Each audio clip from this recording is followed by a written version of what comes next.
XR5, ST225, RS mk2, they all use a concentric slave cylinder. The genuine Ford ones are made by FTE. It's a concentric slave, so it's a slave cylinder and a clutch release bearing in one. There's bearing up in here, fluid goes through here, comes out, okay? Now, word of warning, never compress it, don't play with it and do that. You'll sweat fluid out and you'll damage the seal.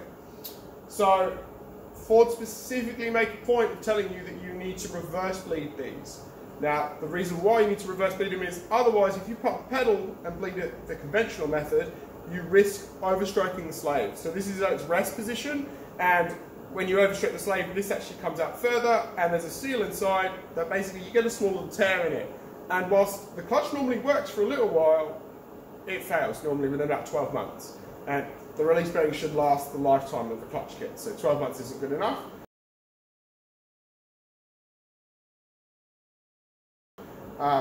So really important that you follow the instructions and you reverse bleed them. A lot of people don't.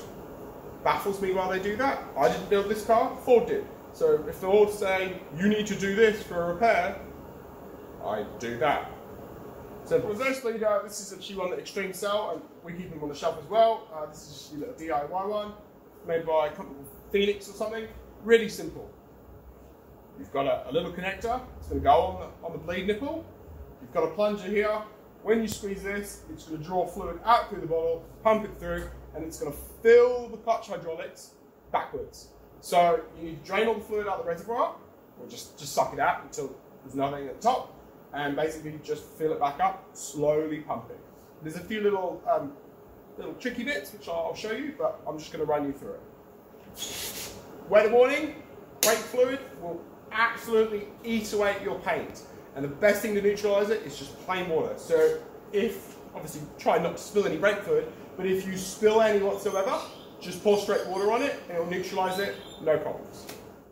You want to suck fluid out of the reservoir, you can either use a vac bleeder to do that, or you can just use a big syringe, whatever you've got.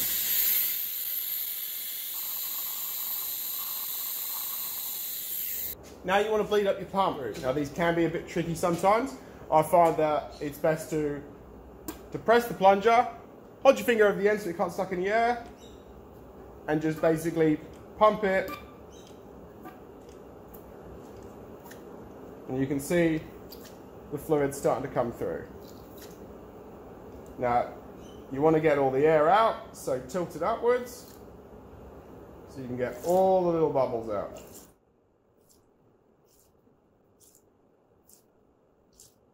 Right, cool, so that's all bled up.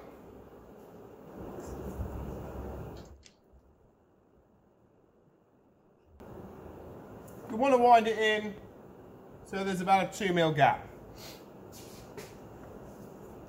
So hold it on with one finger. Slowly pump.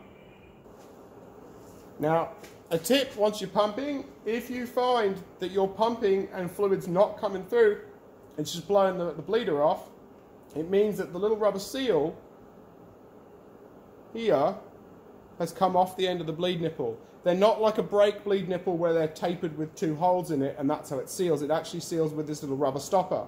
So pull the nipple, I always pull the nipple all the way out and see, is my seal in the end here? If it isn't, then you need to fish it out, and if you look at the seal, one end has a little recess and the other end has one, but it's a little bit wider at the top. So the skinnier end goes in to the nipple. Push it all the way into the nipple and it'll look like that.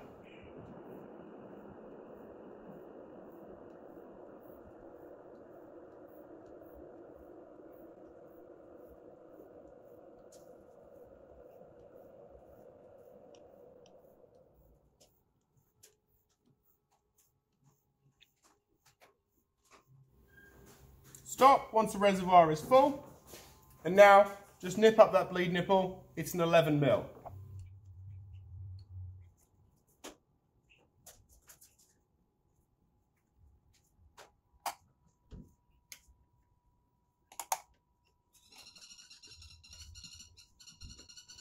Now remember, it is only a plastic nipple, so don't hoof on it, you'll snap it.